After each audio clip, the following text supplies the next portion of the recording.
salvation, who knows? That's speculation, and we shouldn't enter into it or answer that. Job was right in everything he said to his three friends. And his three friends that said, no, you sinned, or else you wouldn't be suffering like this. Rubbish.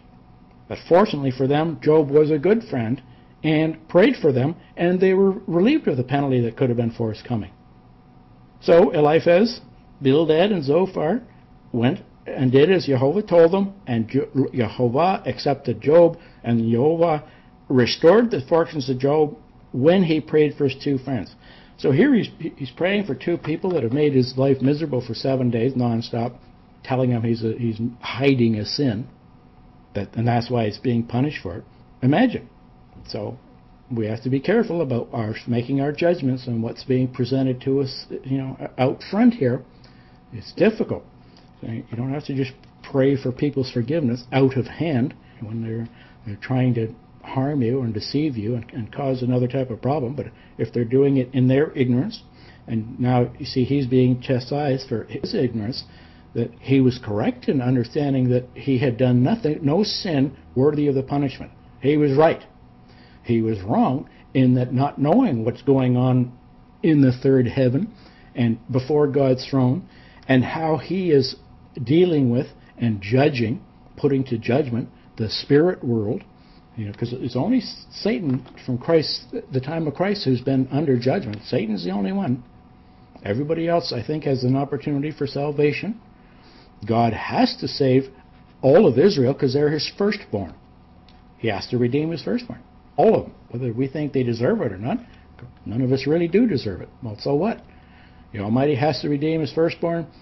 All of the other people, since the flood, are attached to a tribe of Israel. And once you're adopted in, when Israel adopted Ephraim and Manasseh, they became his and are under the terms of the covenant, which is, he claimed them as his. He adopted them. Therefore, Ephraim can receive the birthright. Well, all of Joseph, really.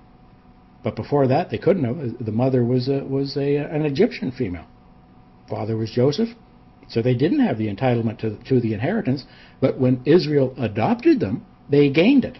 And so when all of the criminals and the people who are doing everything that you can imagine of the past 3,500 years are raised, they will have this opportunity. They are not lost. They're not boiling in a lake of fire somewhere in perpetuity. Churches of God generally believe that you boil and you're cleansed. Or sorry, you boil and then you're just gone. Well, you can't boil the grave. Anyway, hopefully I'm making my thinking on this clear. So we need to understand Jehovah accepted Job, restored his fortunes when he prayed for his two sons. So he didn't just give him that. He exhibited the prayer and the forgiveness of his personal stuff for his two friends that have been making his life miserable, accusing him, bordering on being a liar and everything else, and condemning God. You can see what he was given in return, but that isn't the point of this. Job lived 140 years, so that's got to put him somewhere around the time of Israel. But anyway, I repeat, Job 42:8, I think it was. Let me find it. You three guys, take yourselves 7 bulls, 7 rams, go to my servant Job, offer up a burnt offering for yourselves.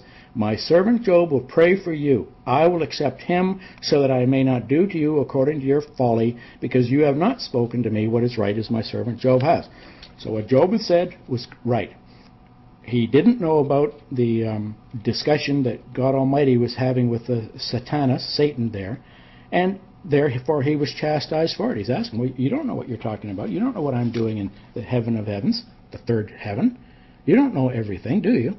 Well, and he said, no, I don't know everything. But there are 2 distinct things that are being discussed.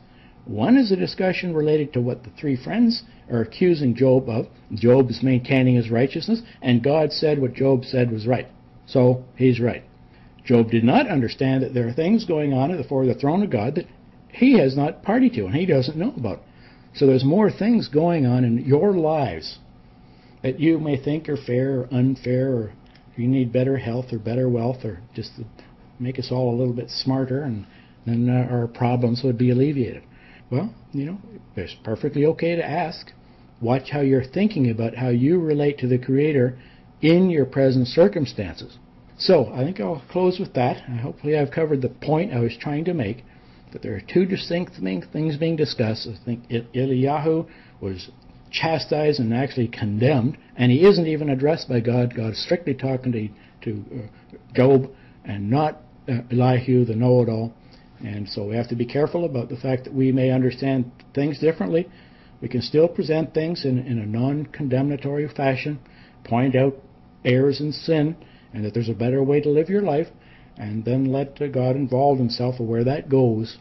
But this is a very big topic, and it's regrettable it's just taken like this. I mean, the number of times I've been told, no, God, Job was righteous in his own eyes. That's why God had to dump on him. And well, we'll see if hopefully I've presented this reasonably. We'll put this into a short paper and publish it. But please, if anybody has a reason why the point I'm trying to make here, or can clarify it in after the service, if I've confused everybody,